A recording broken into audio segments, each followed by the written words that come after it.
I'll Be 6 Next Birthday. Written and narrated by Peter Perkins. I'll Be 6 Next Birthday, Chapter 1. Urging his mount forward over the powdery edge of yet another bone-dry gully, MANN is surprised his horse Ginger props part way down. He chose this well-used cattle pad that runs diagonally down one side of the gully and up the other, yet Ginger is skittish. She's shying away from what looks like a small strip of dirty material snagged on a thorny mimosa bush, tenuously hanging on to life over the gully's eroding cliff edge. Looking at the gently fluttering object, he shifts his weight forward in the saddle, encouraging Ginger down the remaining 5 or 6 feet, before wheeling her around at the bottom to have a closer look. In his haste he had missed it, not Ginger. She'd probably smelt it. Dismounting, he drops her reins over a tangled mass of dried roots exposed by repeated floods, stretches his back, rolls his shoulders a few times to relieve the stiffness, then climbs back up the track. Avoiding the sharp thorns, he carefully untangles and removes a dirty, blood-stained strip of cotton T-shirt material. It's portion of a girl's nightshirt. Not any girl. From the description he was given earlier by her mother, he's certain it was torn from Lily's nightshirt. Lily, I'll Be 6 Next Birthday, and called String Bean by Adam, is missing, suspected of being abducted sometime during the night or early morning.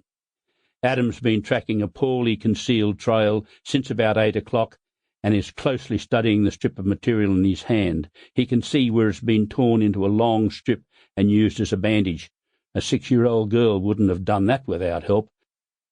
Testing his theory, he slowly wraps the material around a few fingers representing a child's foot. As expected, the extra dirty, blood-stained sections of the improvised bandage all line up.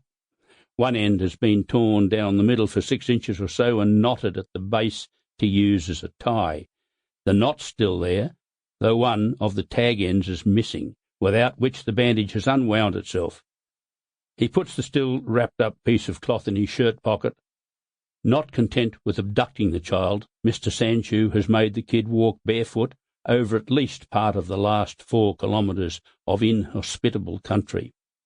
If she lost that strip of material accidentally, the wind might have blown it into the mimosa bush, which means she was up on the plain and not in the gully. Testing his theory, he walks back up the gully wall to the top, shakes out the bandage, drops it on the ground and watches. The strong, dry, northerly wind quickly rolls it over a few times till it snags on brittle, dry grass tufts.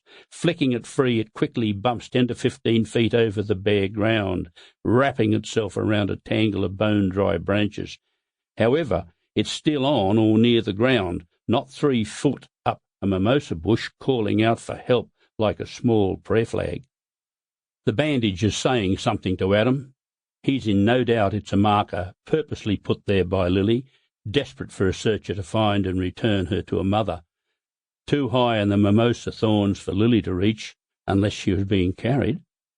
None of her footprints here, so Adam reasons Sanchu must have been carrying her at this point. Time is of the essence. Bounding down the gully wall to where Ginger is loosely tethered, he quickly remounts, wheels her around and urges her up the other side, reining her to a halt once they've cleared the channel scrub line. Standing in the stirrups for maximum height, he scans the empty foreground. Multiple converging cattle pads lead to a line of larger trees in the distance, larger because they border the main channel of the Diamantina River, the only permanent surface water for miles. Whoever abducted Lily must have a good knowledge of the lie of the land. All the channels in the Channel Country lie roughly northeast to southwest. Once across this main channel, short of a chopper, Sanchu would be almost impossible to catch. Only the boss can call in a chopper, if he can get one at short notice at the height of the cattle mustering season. A reliable vehicle could go in almost any direction away from the homestead, and given that Mr. Sanchu could have as many as 10 hours' start, Lily may be lost forever. Impatient, he canters on, spotting the occasional footprint left by Mr. Sanchu.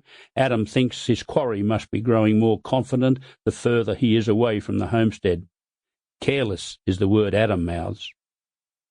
Lily's distraught single Sample complete. Ready to continue?